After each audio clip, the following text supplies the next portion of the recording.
Let me introduce you to Sarah's baby. This is her Leica M9. She's had this since 2014, 2015.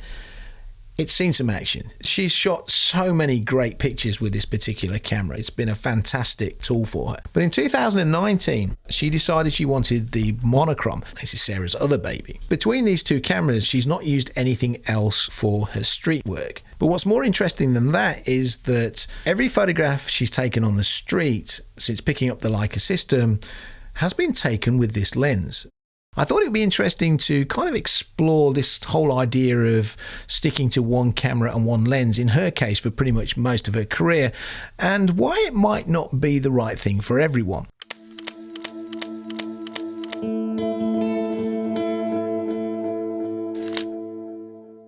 Now, a few years ago, Sarah was on a bus trip to the seaside with a group of pensioners. It was part of a project she was doing at the time. And on the way home, her monochrome and her 28mm got into a bit of an accident, and they ended up bouncing down the aisle of this bus. Both had to go away to Leica to be repaired. And while her 28mm was away, Leica UK very kindly stepped in and lent her a brand new Leica SilverChrome, the latest spherical version. And this lens, technically, in terms of sharpness, contrast, vignetting, size, weight, everything was far superior to Sarah's older SilverChrome. So she got this lens, put it on a camera, and she hated it. You know, it didn't feel like her lens. The aperture ring didn't click the same way. The focusing ring felt strange. You know, it was smaller and it didn't have the same smoothness as hers. It was too light. It was too small. She just didn't bond with this lens in the same ways that she had with her other lens. You know, her 28mm was her lens and this wasn't. And that's very much how she kind of approaches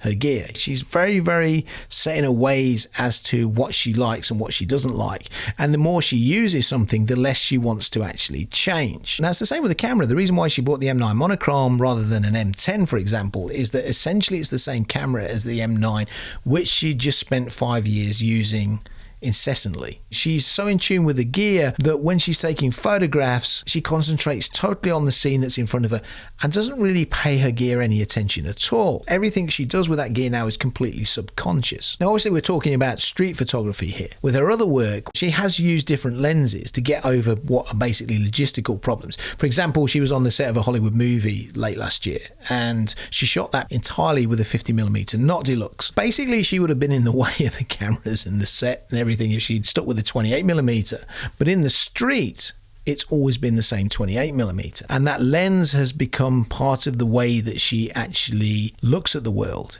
You know, it's part of her visual signature. It's part of her vision for how she wants everybody else to see what she sees.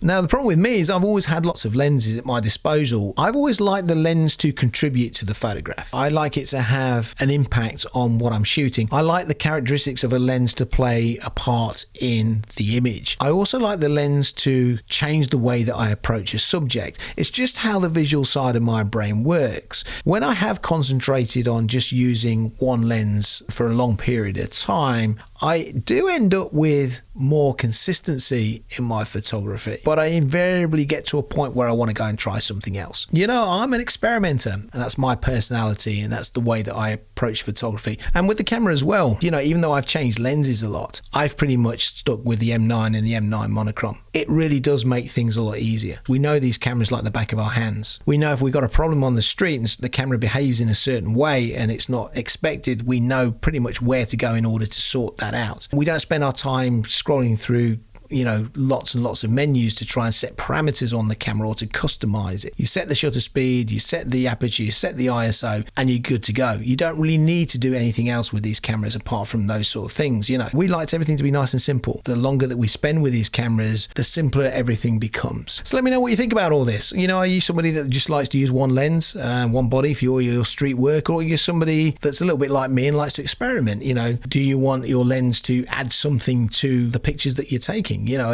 are you somebody that buys a lens because of its characteristics? Let me know in the comments. I'd be interested to know what you think on this.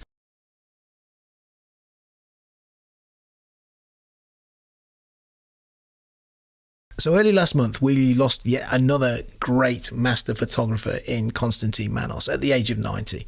Costa was a member of Magnum for many years, and it was actually a Magnum in motion video, which I saw on YouTube during the pandemic, that turned me on to the idea of actually making YouTube photography videos. So you can all blame Costa for that. It's purely his fault. And I'll leave a link in the description to that short video. Now, a lot of younger photographers will probably know Costa's work from his project American Color. But for me, Costa will always be a black and white photographer. And this book, A Greek Portfolio, is one of the best examples, in my opinion, of its talent. It was first published in 1972.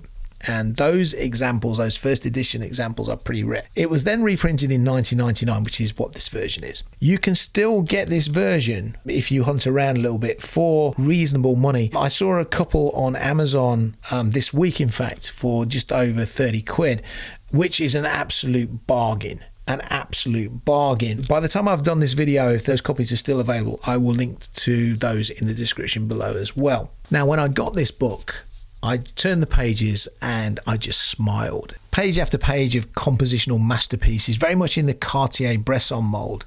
The way that Manos constructs the frame with no cropping is quite something. And really, this is a masterclass in composition and the placing of elements within the frame, particularly the vertical images. Now, shot in the 1960s, the photographs show the people and their lives in the small towns and villages in rural Greece.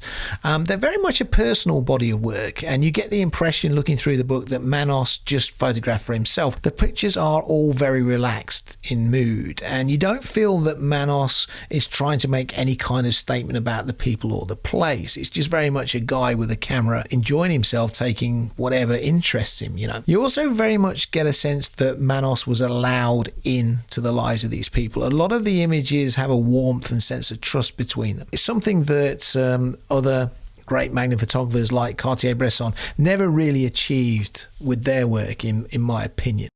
This is one of my favorite books in my collection. It's usually when I do these videos, I tend to stay with books that are easily available, that you can just get on Amazon. But for me, I just wanted to show something that was a little bit special, something that's worth hunting down, something that's worth getting a copy if you can get it. And one of the other things to consider as well, there isn't much text in here. There's an opening page of text from Manos where he talks about how he shot one of the photographs in the book, and that's it. Okay, so you can quite happily get a foreign version of this book and not have any problems in terms of missing out on anything. And in fact, at the back of this book, there's actually a sheet of paper which has the opening text translated into 4 different languages. If you can get a copy, it doesn't matter if it's Spanish, French, German, Italian, whatever, it doesn't matter. Whatever copy you can get, just get it, because this is all about the photographs and it's not about the text. Thanks for watching. Hope you enjoyed this video. If you did, we would love to see you subscribe to the channel. And if you have anything to say on anything that we've covered in this video, please let me know in the comments below, and I'll catch you on the next video. Take care.